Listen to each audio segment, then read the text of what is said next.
みんな地獄に落ちる。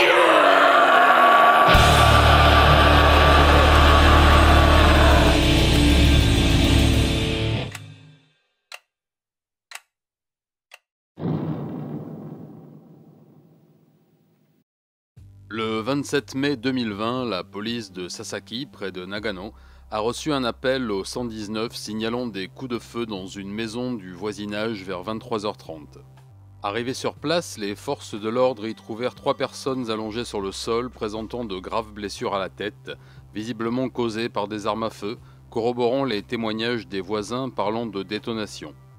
Ichikawa Takenori, 35 ans, son fils de 16 ans, Naoto, et sa fille de 22 ans, Anna, furent immédiatement transportés à l'hôpital, mais les 2 hommes succomberont à leurs blessures pendant le transport.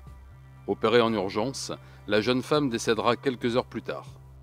En perquisitionnant la maison des victimes, les enquêteurs vont vite orienter leur enquête vers un crime crapuleux, un règlement de compte entre yakuza.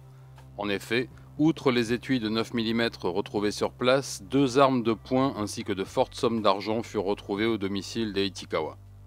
Après une rapide investigation, il est apparu que l'homme entretenait des activités criminelles liées au yakuza depuis des années et qu'il y avait introduit son jeune fils Naoto, étudiant en école d'agriculture depuis quelque temps. La jeune Anna était elle aussi membre du gang Ozawa, groupe très organisé et extrêmement violent de la région. Le fils aîné des Ichikawa, lui aussi membre actif du gang, n'était pas présent au domicile et reste introuvable. La brigade anti-gang chargée des investigations pense que les enfants auraient pu avoir un différend financier avec le gang Ozawa et subir une purge radicale. La piste du fils criminel n'est cependant pas écartée. Ce triple homicide par arme à feu fait grimper les statistiques et laisse craindre un embrasement des règlements de compte entre bandes rivales à l'heure où les services rapportent un regain d'activité dans le crime organisé. A rappeler que le Japon n'avait connu que 3 morts par arme à feu en 2019.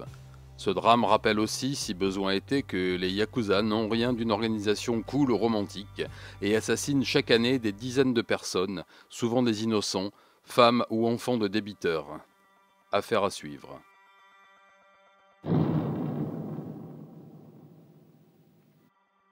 Quartier de Hachioji, Tokyo, le 10 mai 2020 à 7h30 du matin.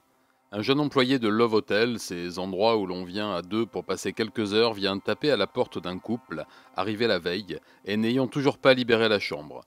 N'entendant rien à l'intérieur, il entra et y retrouva les 2 clients, un homme de 55 ans et une jeune femme de 28 ans, nus sur le lit, baignant dans leur sang. Arrivés quelques instants plus tard, la police et leurs techniciens conclurent à une mort par blessures multiples à l'arme blanche. Les enquêteurs orientent leurs investigations vers un double suicide, restant à en définir la cause. En effet, les caméras de surveillance de l'hôtel ne montrent personne accédant à leur chambre au moment de leur enregistrement et à la découverte de leur corps. De plus, la chambre était verrouillée de l'intérieur.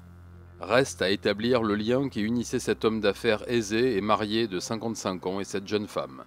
Jeu érotique tarifé qui tourne mal ou amour impossible qui finit dans la mort. Affaire à suivre.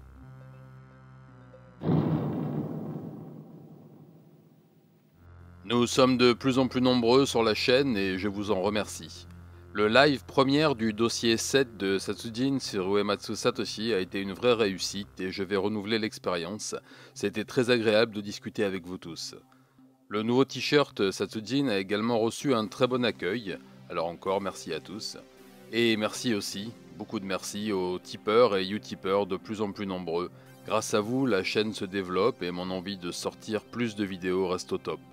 Enfin, merci à l'accueil réservé à Satsujin le livre, vos retours sont excellents et je vous promets que le volume 2 sera à la hauteur.